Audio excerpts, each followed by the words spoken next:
You know, everybody has a different temperament and personality, and it's something that has to be developed, over a period of time. We all must deal with that dark side of our nature, the positive side of our nature, and it isn't that it ever gets done or finished, but that we should suppress those things that would cause us trouble, not only within ourselves, but cause us trouble with someone else. You're not aware of that conflict going on, because conscious attention doesn't need ordinarily to focus upon it. And so you don't get involved, and you're not anxious about what party is winning and what party is losing. They're keeping up a kind of balance. It's a spiritual battle, and it's taken people thousands and thousands of years to figure this out. You can find that. You just look inside. Inadequacy, weakness, susceptibility to temptation, narcissism, pride, envy, revenge, resentment, frustration, lack of faith, all of that. So we spend a lot of our energy, a lot of our time, a lot of our work and our thoughts on how much stuff can I get, how much can I accumulate. And the problem that comes up with this is that if you believe that you are what you have, if you really believe that, so we have almost like a dilemma. If I am what I have, then when I don't, I'm not. I start to get really terrified. I start to get really scared when I don't have as much stuff as I want to have, or when other people have more stuff. So we spend a lot of our energy comparing ourselves to what other people have.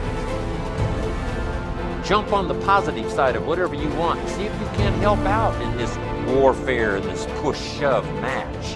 That's the key. That's why the old wise man said, we must learn to love and hate. So underline that. You must learn to love and hate. And the illustration he used was, you must learn to love good and hate evil.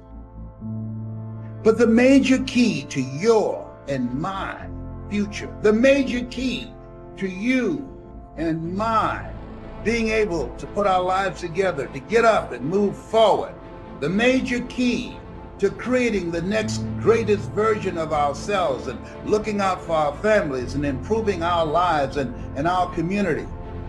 The major key is you. It's me. It's all of us. We have to decide that we're going to take responsibility.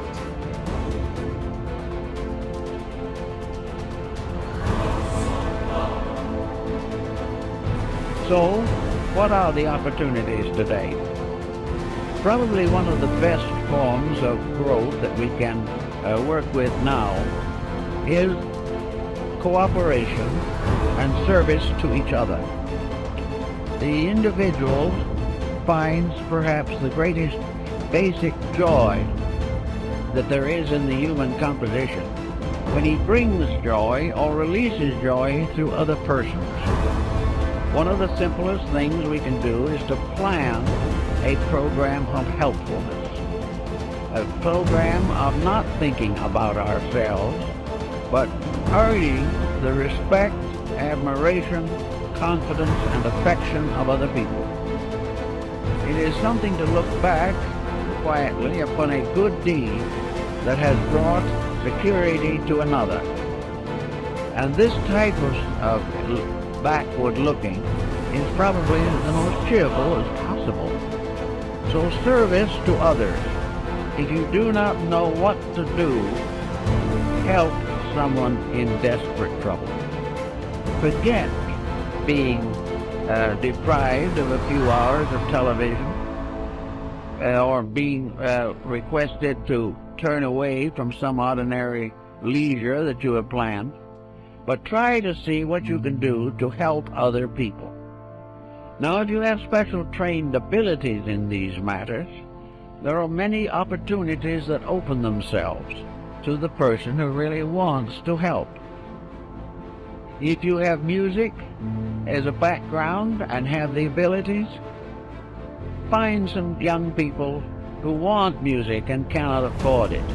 And instead of sitting around gossiping or answering phone calls, take these young people and try to educate them or help them in their musical lessons.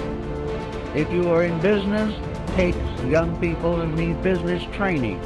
They will not get proper training in school, but they can get it from someone who has been through it and knows what is right and knows what should occur and what should not occur.